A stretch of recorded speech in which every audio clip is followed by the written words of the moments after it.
welcome back to The Rush. I don't know if my mantra, aim low and you won't be disappointed, will go over well with our next guest. His brand new book is called The Will to Win. Former Dragon and current Shark Robert Herjavec is joining us now. How are you? I'm wonderful, Fiona. Thanks for having me. So do I have to aim higher? You do. You got to have a goal. Low is too low. I always believe set your goals low in life, so if you're drunk, you can still achieve them. Or crawl under them. That's why you're a millionaire. That's right. That'll be our book, Patrick. That's our book. But Fiona, enough. when you were a little girl and you dreamt big, what did you want to be? What did you want to be when you grew up? Exactly what you are now? No, I wanted to be a lawyer, and then my dad, who was a lawyer, had a good talk with me saying, are you sure you want to be a lawyer? Lawyer's not. Patrick, did you want to be a comedian? I did, actually. I wanted to be a comedian. I wanted to make people laugh. And did you want to be a comedian for all the money? You know what? I wanted to be a comedian because my life was very dark and lonely, and I just wanted to know what happiness was. How do you think he's doing, Robert? That's uncomfortable. In terms of the dark and lonely part? Sounds great. But you know, the key to success, all joking aside, is you gotta love what you do. I mean, you are so much fun. We're watching you guys. You're having a lot of fun. I love what I do. I was up at 5 o'clock this morning, went to sleep at 1 o'clock. I love what I do. You wouldn't love what I do, but I love it. You got to do it. And was it always being in business for you? Was that always your calling? You know, everybody knows your rags to riches story. No, it wasn't about business. I mean, for me, it was about raising myself up from where I was. We were pretty poor, and I didn't know about business. I didn't know how to start a business, how to run a company. I was just tired of being poor, and I didn't want to live like that. Would you say that the reason for your success is because your father was an immigrant and he came here, worked as hard as he could, very proud man? Would you say the reason for your success is because you were instilled with an incredible work ethic, or like somebody like a Warren Buffett, you just have such an aptitude for making money that you were born in the right place, right time? Absolutely not. I've met Warren Buffett. It was really an interesting experience, and I am not as smart as Warren Buffett. I don't have an aptitude for investing, but the one thing I do have, I've always had, is the ability to survive. I don't know whether it's the Eastern European blood in me, but no matter how bad my day is, no matter what the world throws at me, no matter how crappy, I guarantee you, I'll wake up tomorrow morning with the same spirit to just keep going. And on Dragon's Den, as with Shark Tank, I mean, you are a really nice guy. You're a happy guy, and it comes through. Most days, right? Your son's here. I'll ask him after if he ever gets mad. Yeah, don't ask him that. But a lot of people say that you can't be nice and be successful in Absolutely business. not true. You have to be hard. Why? I think there's a fine line. I think I was too nice, but I always tell people, don't mistake my kindness for weakness. I don't think you have to be a jerk. I don't think you have to be arrogant, but you have to stand up for yourself. Absolutely. And let's talk about the book a little bit more. Some great advice in there, including meeting Oprah. Did you really meet Oprah Winfrey by picking her up on a golf cart in a rainstorm? I did, and I'm driving along, and it's raining in my golf cart. How snooty does that sound? I'm on my island. I'm on my private island. I'm not going to lie. Yeah. We've lost half our demographic. It'll inspire us to do better. So the other 5 people are still watching. Yes. That's right. That's right. Warren is watching right now. What do you say about me? So she gets on the golf cart. I said, would you like a ride? And she hops on. She's not wearing the wig. Doesn't look like the Oprah you think. And I'm thinking, is it her? How do I ask her? So I say to her, I loved your book. She had just written a book on exercise. And she says, really? Which chapter was your favorite? That's a little bit of a quiz. I know. Yeah. And I had just read it, fortunately, and she was great. Well, that's she was awesome. really interesting. Now, 2 things I have to ask you, and I know we don't have a lot of time. I won't give you any money, Patrick. I'm sorry. I need $400 to invest in some parking tickets. Now, I am a fan of both shows. I think that Shark Tank and Dragons, and I think they're absolutely wonderful. I think they're amazing. But one thing that I loved in your book was that you have a brilliant quote, and that quote is, "Good enough is never good enough." And I have to ask you this because as one old man who is not successful to an older man who looks younger because he is successful. Hang on. Who was who in that role? That's up to you to decide. I just want to be clear. That's up to you to decide, babe. You have to. I don't know why we turned into Vegas all of a sudden. Have I introduced you to wife number 3? What's your question? The question is this. On a scale of 1 to 10, how handsome do you find me? The question I find is you this. so handsome. Oh, really? Yes. Show's over because of awkward. When you say good enough is not good enough. Now, do you honestly believe that somebody can take themselves out of that mental capacity of good enough is good enough? It's right there. Yes. It's in the sentence. Yes. How? Well, first, it starts with desire. So everybody wakes up and is full of fear. We wake up in the morning, we say we want to do better, but we can't because our friends tell us we're not good enough or something, or we have this doubt, we have this fear.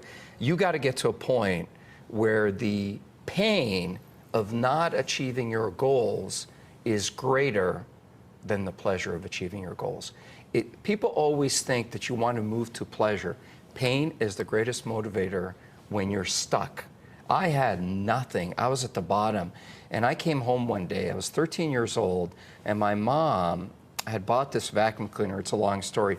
But she's crying because she had just been conned into spending our monthly rent on this. And my dad comes home, didn't take the bus, walks from the factory. I mean, you look at a situation like that, my friend, and you've got to make a decision. Either you move forward or you just accept defeat.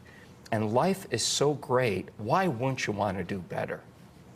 Do you still experience pain in that kind of way or failure? I mean, Yeah, I do. does it get easier when you are wealthy? Here's the greatest thing about having a lot of money. You get to take care of the people you love. Full stop. It's not about buying another Ferrari. I mean, you'll always want more stuff. My first car was a 1981 Mazda RX-7. I had the absolute same joy driving that car, because it was my car, as I do today with a $1 million Ferrari. I mean, okay, the Ferrari goes a little faster, but I think you get my point. Mm-hmm. So you've got to have that joy. But really, if you don't make a certain amount of money in this society, you cannot take care of those you love. But it seems like in this day and age we're living in, that success and wealth are frowned upon in some way, or it's impolite to, be successful for some reason. People like to look down on that. I blame some of the other members of the TV shows we have. I think in this society, people flip money and create no value to make a lot of money. And I look down on that. I don't think that adds anything to society. My current company, we started 10 years ago, 3 guys out of a house. Mind you, it was a big house. And today, we're 175 employees. We created this. We created this from thin air. I'm extremely proud of that. So I have no problem with my success. Absolutely none. Because if I did it, you can do it. Patrick, I don't know. I agree. But you can do it. Now, you brought up the cars. We've got to talk about the cars because you have one heck of a car collection. Do you have a favorite child of the cars that you have now? Look at that. Is that a smart car? It is a smart car. What? But it's one of 10 smart cars in the world. It was made by Brabus. It's a super fast smart car. Which means it goes in excess of 11 kilometers an hour. Yeah, watch out. And it impresses 1 in 1,000 women, as opposed to 1 in 10,000. I'm sorry if that's sexist, but Patrick, I've been married for 23 years.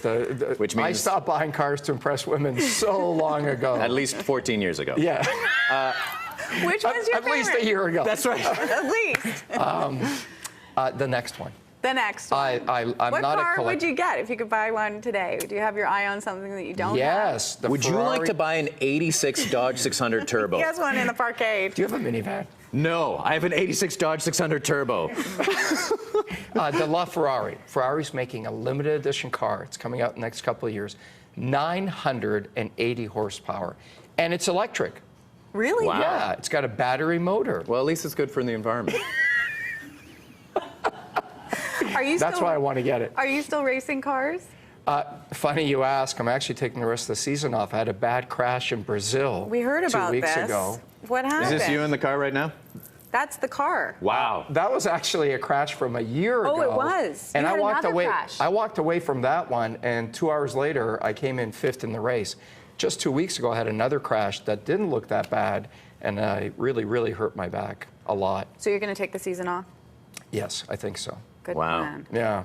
Oh my goodness! I may race motorcycles, something safer. I was something safer. Yeah. And it's interesting because whenever you hear of people in your position, men of money, if you will, Men of Money. It sounds like a syndicated TV show. Men of Money, starring Robert Coming up Herjavec next. and Bruce Wayne. Did you end up doing porn after a while, Bruce Wayne? I don't know. What comic books do you read? What comic books do millionaire men read? They get the different I have editions. my own comic books made for me. Of course you do. Millionaire man, they have comic books that you are unfamiliar with. They are pornographic in nature. Old school. They don't use the internet. This is how they I said avoid it a before, trail. And I'll say it The again. interweb. What's your question? My question. There is no question. I was going to say, my question. It's just dribble on and that's on. right. My question is this. Yes. If you were me, how would you Oh my build a God. time machine to go back in Why? time? Why would I be you? You'd be driving a Dodge 800. 600. 86. Oh, I wish if I I could was afford the you- 800. What? No. I was going to say, now, and I know that we have to go. We have to head off. I wanted to ask you. Are you kicking me out? Listen, the kicking kids him out. have spoken. They say that your jacket is a little frightening.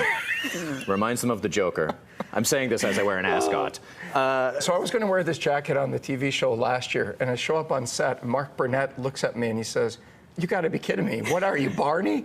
Oh, my God. And isn't Mark Burnett the guy? Didn't he work with Bob Barker? Yeah. Isn't he that fellow? Anyway. We're out of time, Patrick. So we're out of time. You've been trying to spit out this question for no, 20 minutes. you know- It does You not can look ask like him a on the live Barney stream. jacket. It doesn't. All I was going to say is this, and I wanted to ask you, and this is a very serious question. 3 words or less. Why don't you like Kevin O'Leary? It's all about. I ran out of words. You could have It's said all about money. money. The third word. There you It's go. about money. That's my issue. Is I think life is about success. Most of us are not going to start a billion-dollar company, but my friend, you can start a company out of your house and make a fantastic living if you want to be successful. Pick up the book, The Will to Win. It is in bookstores now. For more information, go to Robert's website. And of course, you can catch Robert on Shark Tank Friday nights on ABC. We're going to take a quick break.